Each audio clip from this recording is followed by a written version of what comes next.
What was Mendel's procedure for hybridization experiments on garden pea? Mendel first of all self-pollinated true lines, only tall garden pea plants. He self-pollinated the tall pea plants for many generations continuously, and after each self-pollination he got only tall progeny plants. The first step was he continuously self-pollinated tall pea plants for many generations, and each time he got tall pea plants. Now the second step was he cross-pollinated tall pea plant and dwarf pea plant. Similarly, he cross-pollinated yellow-seeded garden pea and green-seeded garden pea. So he used 14 plants. He cross-pollinated 7 pairs of garden pea. That means he used 14 plants. He crossed tall and dwarf plants. He crossed yellow-seeded and green-seeded pea plant. He crossed purple flowered garden pea and white flowered garden pea. In this way, he cross-pollinated 7 pairs of garden pea plants, and these plants were pure lines. These plants used by Mendel were pure lines, true breeding lines.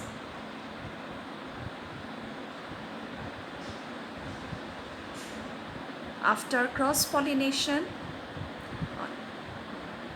now a garden pea is a bisexual plant. Each plant has both anther, the male reproductive organ, and the pistil, female reproductive organ, in the same flower. So the garden pea has a tendency to perform self-pollination. So Mendel performed emasculation and bagging to prevent self-pollination. He performed emasculation. He removed the anther before the flower opens by using a pair of forceps so that self-pollination does not occur.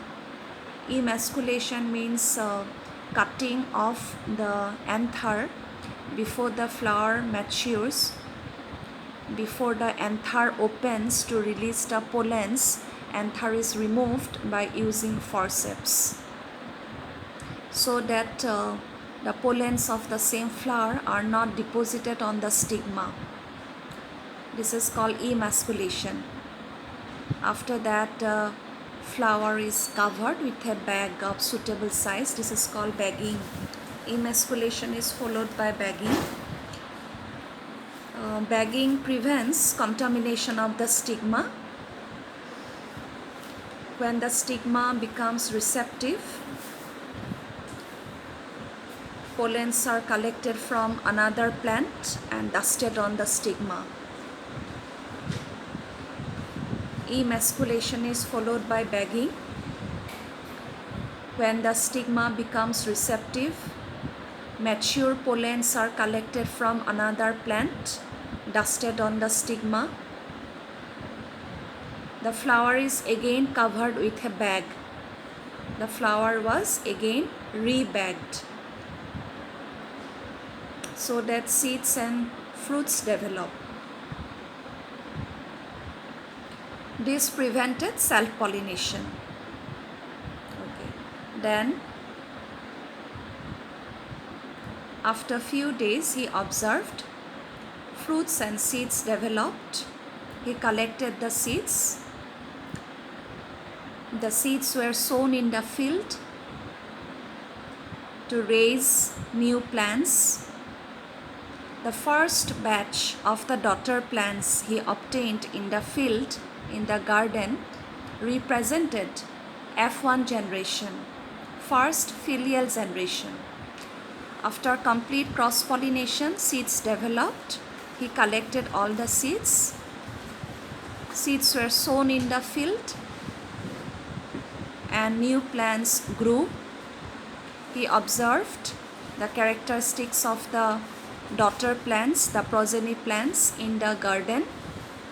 The first batch of the daughter plants represented F1 generation, and all these were tall plants. The first batch represented first filial generation or F1 generation.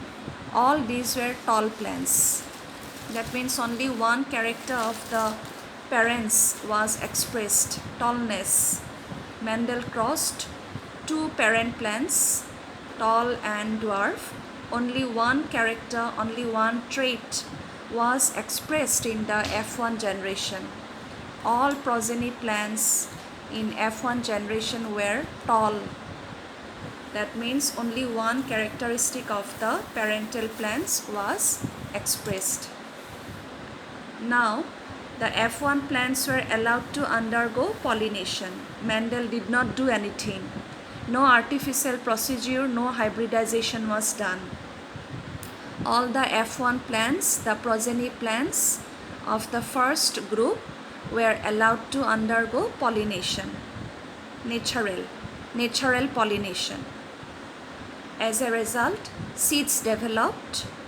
He collected the seeds from the F1 plants. Seeds were sown in the garden. He obtained the second group of progeny plants.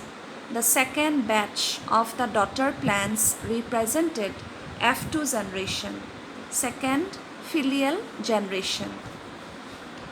Now he studied the characteristics of the F2 generation, the second filial generation, the second group of progeny plants. He saw 1/4 were dwarf, 3/4 were tall. No plant was in between.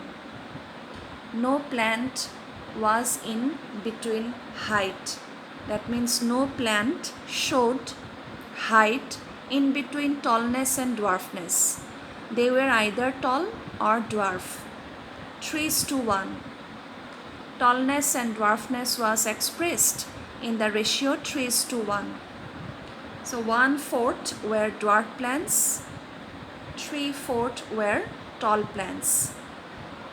So tallness and dwarfness, the characteristics of the parent plants, were expressed in the F2 generation in 3:1. But in the F1 generation, only one characteristic was expressed, that is tallness. Now, the trait which was expressed in 3/4 of the F2 generation and the characteristic which is expressed in the F1 generation was called the dominant trait.